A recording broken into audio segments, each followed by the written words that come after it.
बस्ती जिले के बीजेपी सांसद और पार्टी के राष्ट्रीय मंत्री हरीश द्विवेदी ने पश्चिम बंगाल में हुए भाजपा के राष्ट्रीय अध्यक्ष जेपी नड्डा की रैली में हमले की निंदा करते हुए तृणमूल सरकार पर आरोप लगाया। पश्चिम बंगाल नॉर्थ जोन के प्रभारी बनाए गए राष्ट्रीय मंत्री हरीश द्विवेदी ने कहा कि पिछले 9-10 सालों से ममता सरकार ने जिस तरीके से तुष्टीकरण की राजनीति कर एक विशेष वर्ग के समुदाय के लोगों को फायदा पहुंचाने का प्रयास किया है, उसे अब जनता समझ चुकी है। बंगाल के लोगों में बहुत बड़ा आक्रोश देखने को मिल रहा है, क्योंकि जिस तरीके से ममता सरकार ने एक विशेष वर्ग के लोगों का उत्पीड़न किया और उनके धार्मिक कार्यक्रमों तक पर रोक लगाई, जिसका जवाब देने के लिए अब जनता मन बना चुकी है। जो वहाँ के एक विधायक हैं उन पर भी हमला हुआ, विजय वर्गीय जी पे, क्या कहना चाहेंगे, किस तरह से वहाँ पे माहौल चल रहा है? देखिए, पश्चिम बंगाल में जिस प्रकार ममता सरकार ने पिछले लगभग 9-10 वर्षों में वहाँ पर जिस प्रकार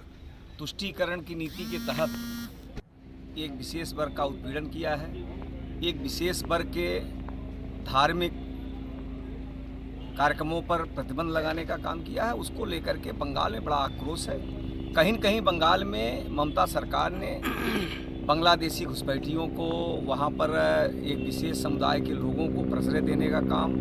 उनके द्वारा लगातार वहाँ पर एक बहुसंख्यक समाज के धार्मिक प्रतिष्ठानों पर हमला करवाने का काम, उनके ऊपर हमला करवाने का काम लगातार ममता सरकार कर रही है और उसको लेकर के पश्चिम बंगाल की जनता में बड़ा आक्रोश है। और ममता जी को ये लग गया है कि हमारी जमीन आते वो कहीं न कहीं बौखलाई हुई है और इस प्रकार हमला कर रही हैं। मुझे पूरा विश्वास है कि आने वाले बंगाल के विधानसभा चुनाव में भारतीय जनता पार्टी प्रचंड बहुमत के साथ सरकार बनाएगी और जिस प्रकार का कृत्य हमारे राष्ट्रीय अध्यक्ष के ऊपर हमला करके, हमारे राष्ट्रीय महासचिव के ऊपर हमला करके और कार्यकर्ताओं के ऊपर हमला करके, पत्रकारों और पुलिस के ऊपर हमला करके तृणमूल कांग्रेस के लोगों ने किया है, उस कृत्य की आलोचना पूरे देश में हो रही, पूरे दुनिया में हो रही है। आने वाले समय में वहाँ की जनता ममता सरकार को सबक सिखाएगी और निश्चित रूप से भारतीय जनता पार्टी सरकार। देखिए, ममता बनर्जी ने तो कहा है कि बीजेपी ने खुद हमला करवाया है। अब देखिए, इस तरह की राजनीति ये कहा जाता है खिसियानी बिल्ली खंबा नोचे, और वहाँ की जनता भी देख रही है, वहाँ मीडिया भी देख रही है और पूरा देश देख रहा है। ये केवल पहली घटना नहीं है। पिछले लगभग 8-9-10 वर्षों में जब से उनकी सरकार है, वो हमारे लगभग 150 से ज़्यादा कार्यकर्ताओं की हत्या हुई, हज़ारों कार्यकर्ताओं के ऊपर हमला हुआ है, ये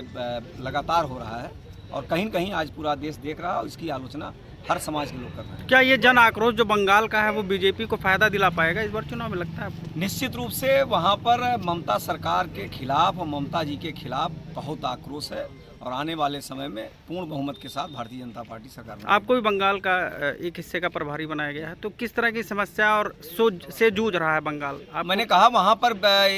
तुष्टीकरण की नीति अपनाई है वहाँ की सरकार, एक विशेष समुदाय के लोगों को प्रश्रय दे करके उनके द्वारा गुंडागर्दी करवाई जा रही, उनके द्वारा लोगों के ऊपर हमला करवाया जा रहा है और इसको लेकर के वहाँ की जनता बड़ी आक्रोशित है। लेटेस्ट न्यूज देखने के लिए प्राइम ब्रेकिंग न्यूज चैनल को सब्सक्राइब करना ना भूलें और साथ ही डेली अपडेट्स पाने के लिए बेल आइकन